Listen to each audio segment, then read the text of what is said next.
வணக்கம். மீண்டும் GV communications ஆன்மீக ஒரு பதிவு. தொடர்ந்து நமது பதிவில் இன்னும் கொஞ்சம் நாளைக்கு இந்த நாடி ஜோதிடத்தில் வரக்கூடிய பல்வேறு பிரிவுகளில் நம்மளுக்கு என்ன ஒரு இது வருதுன்னு ஒரு பலன் கிடைக்குது மக்களுக்கு. அதாவது முனிவர்கள் அவங்களுக்கு தபஸில் உட்காந்து எழுதி இருக்காங்க. பல கேள்விகள் நிறைய கேட்டிருக்காங்க என்கிட்ட. அது எப்படி எழுதுனாங்க, எப்படி வந்துச்சு அப்படின்னு. இப்போ சரஸ்வதி மஹால்னு ஒரு இடம் இருக்குது தஞ்சாவூரில்.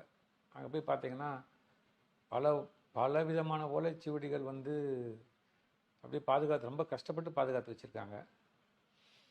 அதெல்லாம் படிக்கிறதுக்கு உங்களுக்கு வாய்ப்பு இருக்கான்னு தெரியல.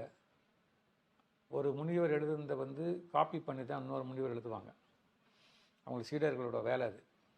பண ஓலையெல்லாம் எழுதணும். இது எப்படி எழுதுகிறாங்கன்றதெல்லாம் நிறையா இப்போ ஒரு பாசிட்டிவ்னு இருந்தால் ஒரு நெகட்டிவ்னு ஒன்று இருக்க தான் செய்யுது. அதை அனுபவத்தில் தான் நம்ம எது நல்லதுன்னு கண்டுபிடிக்க முடியும். இப்போ என்னுடைய 36 ஆண்டு கால அனுபவத்தில் நான் பரிபூர்ணமாக எல்லாத்துக்கும் ரெக்கமெண்ட் பண்ணுவேன். ஒரு நல்ல நாடி ஜோதிடர், நல்ல நாடி ஜோதிடர் நிலையத்தில் உங்களுக்கு தொடர்ந்து கட்டுக்கள் அந்த காண்டங்கள் கிடைத்தால் உங்களுக்கு உங்கள் வாழ்க்கையை நீங்கள் ஒரு நல்ல பாதையில் அமைச்சிக்க முடியும் அப்படின்றது ஒரு விஷயம். இப்போ அடுத்து லாஸ்ட் டைம் நம்ம 2வது காண்டத்தை பற்றி சொன்னோம். இப்போ அடுத்து சொல்ல போது ஒரு முக்கியமான விஷயம். இந்த காண்டத்தோட எண் 9வது காண்டம். இந்த 9வது காண்டம் ரொம்ப முக்கியமான காண்டம் ஒரு மனிதனுக்கு. தாயில் சிறந்த கோயிலும் இல்லை, தந்தை சொல்பிக்க மந்திரம் இல்லை அப்படின்னு ஒரு வழக்கு பழமொழி இருக்குது. இது இந்த 9வது காண்டத்தில் சொல்ல போது தகப்பனாரை பற்றி சொல்லுவாங்க. தகப்பனார், அப்புறம் செல்வம், யோகங்கள்னால் என்னென்னா இவனுக்கு ராஜ யோகம்பாங்க, இவனுக்கு பெரிய பெரிய யோகங்கள்லாம் இருக்குது காத்திருப்பாங்க. யோகங்கள்னால் இறைவனால் கொடுக்கப்பட்ட நம்ம பூர்வ புண்ணியத்துக்கு ஒரு இது. அப்புறம் எல்லா ஆலயமும் நம்மளுக்கு பலன் கொடுத்தாலும் சில குறிப்பிட்ட ஆலயங்கள் நம்மளுக்காக நம்மளுடைய பிறவி பயனுக்காகவும் நல்லது நடக்கிறத சீக்கிரம் துரிதப்படுத்தி கொடுக்கும் அது. அப்புறம் நம்ம என்னென்ன தர்மம் செய்வோம். இப்போ தர்மம் ஒரு பாட்டே இருக்குது. தர்மம் தலை காக்கும், தக்க சமயத்தில் உயிர் காக்கும்னு ஒரு பாட்டே இருக்குது. அது மாதிரி உயிரை காக்கக்கூடிய விஷயமா நீங்கள் எப்பப்போ தர்மம் பண்ணுவீங்க, என்னென்ன தர்மம் பண்ணால் கரெக்டு அப்படின்றது. இதுக்கெல்லாம் முத்தாய்ப்பு வைத்த மாதிரி ஒரு விஷயம் இருக்குது. குரு, ஒரு மாதா பிதா குரு தான். அப்பா அம்மா அப்பா, அப்பாவுக்கு அப்புறம் நம்மளை வழிகாட்டி நடத்தி போகிற குரு தான். அது எந்த மாதிரி குரு அப்படின்றது யார் அந்த குருவாக இருப்பாங்க அப்படின்னு, அவர் என்ன உபதேசம் சொல்லி கொடுப்பாரு, என்ன பண்ணி கொடுப்பாரு அப்படின்னு பல புராண காலத்து விஷயங்களை இப்போ உதாரணமாக நம்ம சொல்லிட்டு இருந்தோம்னா உங்களுக்கு நேரம் தான் வேஸ்ட் ஆகும். மகாபாரதத்தில் ஒரு குரு இருக்கார். சிவபெருமானுக்கு நம்ம முருகருக்கு ஒரு குரு இருக்காங்க. சிவபெருமான் மகாகுரு, ராவணனுக்கு ஒரு குரு இருக்காங்க. இப்படி நிறைய விஷயங்கள் இருக்குது நம்ம கண்ணால் பார்க்காதது. கண்ணால் பார்த்தது அப்படின்னு பார்த்தா மகா பெரியவாள் மிகப்பெரிய குரு. சாய்பாபா இருந்தாங்க, அவங்க ஒரு பெரிய குரு. இப்போ நாராயணி அம்மா வேலூரில் இருக்கக்கூடியவங்க, அவங்க ஒரு பெரிய மகா குரு. இப்படி ரத்னகிரி சுவாமிகள், அவங்க ஒரு மிகப்பெரிய மகா குரு. இப்படி வாழும் குருக்கள் இவங்கெல்லாம் நம்ம நம்மளுடைய காலகட்டத்தில் பார்க்குறோம். பல குருக்கள் ஜீவ சமாதி ஆகிட்டாங்க. ஜீவ சமாதிக்கு பல அர்த்தங்கள் இருக்கிறது பின்னாடி ஒரு பதிவில் நான் சொல்கிறேன்.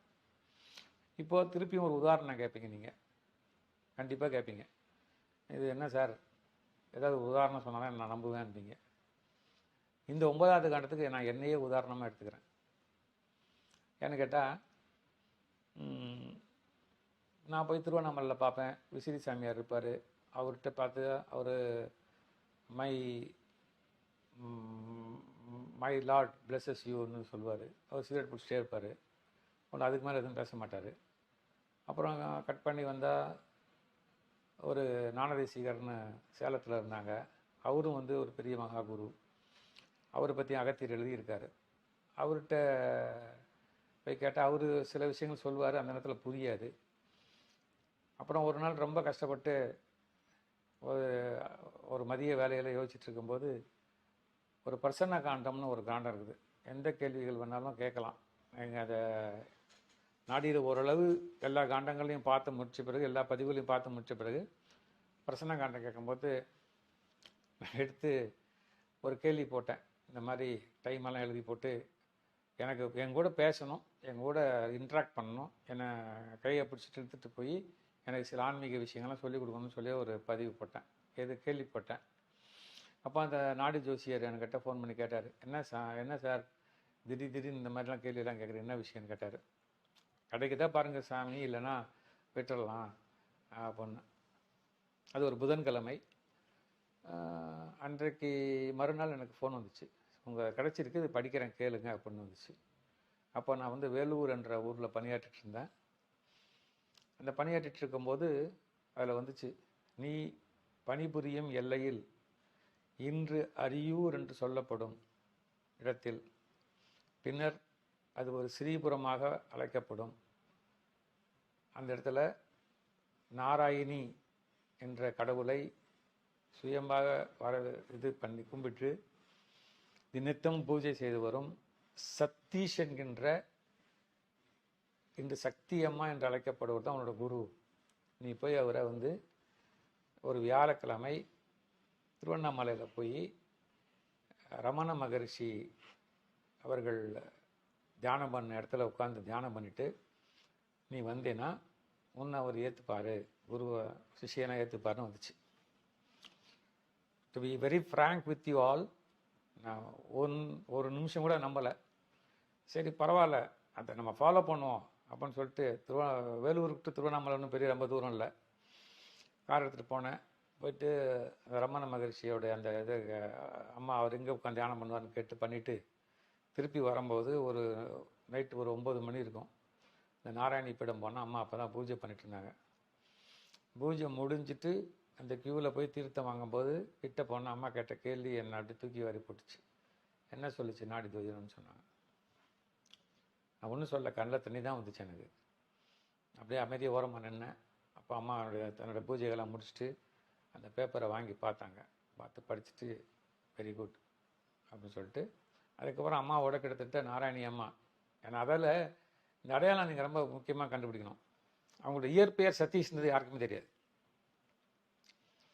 அதை பார்த்துட்டு கண்டுபிடிச்ச உடனே அப்புறம் அம்மா வந்து எனக்கு பல பணிகள் கொடுத்தாங்க. அவங்களோட கிட்டத்தட்ட ஒரு 6 வருடம் வாழ்ந்து சில நல்ல ஆன்மீக விஷயங்களை கற்றுக்கிட்டு வேலையை வந்து இன்றும் தொடர்பாக இருக்கேன். இது மாதிரி பல பேருக்கு பல குருக்கள் வந்திருக்காங்க. நான் சொல்லி இந்த 9வது காண்டம் பார்த்து நிறைய குருக்கள் பார்த்துருக்காங்க. தகப்பனாரால் நான் என்னென்ன பயன்லாம் கிடைக்குன்னு பார்த்துருக்காங்க. இது மாதிரி இந்த 9வது காண்டம் ரொம்ப முக்கியமான காண்டம். அதனால் யாராவது நாடி ஜோசியம் பார்த்தீங்கன்னா முன்பு சொன்ன 2வது காண்டமும் இப்பொழுது சொல்கிற 9வது காண்டத்தையும் கண்டிப்பாக பாருங்கள், மிகப்பெரிய பயனடைவீங்க. அது யங்ஸ்டர்ஸ் அப்படின்ற ஒரு 20 வயசுலேருந்து 45 வயசுக்குள்ளே இருக்கிறவங்களுக்கு, 40 வயசுக்குள்ளே இருக்கிறவங்களுக்கு இது ரொம்ப ரொம்ப ஹெல்ப்ஃபுல்லாக இருக்கும். தன்னுடைய வாழ்க்கையை சீர்படுத்தி நேர்படுத்தி கொண்டு போகிறது. குருவினால் உங்களுக்கு செய்ய முடியாத நன்மைகளே கிடையாது. நன்மைகள் வந்து அளவிடவே முடியாது. அவ்வளோ நன்மைகள் அவர் செய்யலாம். எவ்வளோ பெரிய ஆபத்தில் வந்து உங்களை காப்பாற்றலாம். அதனால் குரு யாருன்னு தெரிஞ்சிட்டா அதுக்கப்புறம் அவங்களோட வாழ்க்கையை வந்து ஒரு ராக்கெட் மாதிரி தான் இக்னைட் பண்ணி விட்டாருன்னா அது பாட்டு போயிட்டே இருக்கும். ஆக இந்த 9வது காண்டத்தை பற்றி இவ்வளோ விளக்கமாக நான் சொன்னதுக்கு நீங்கள் நல்லா கேளுங்க.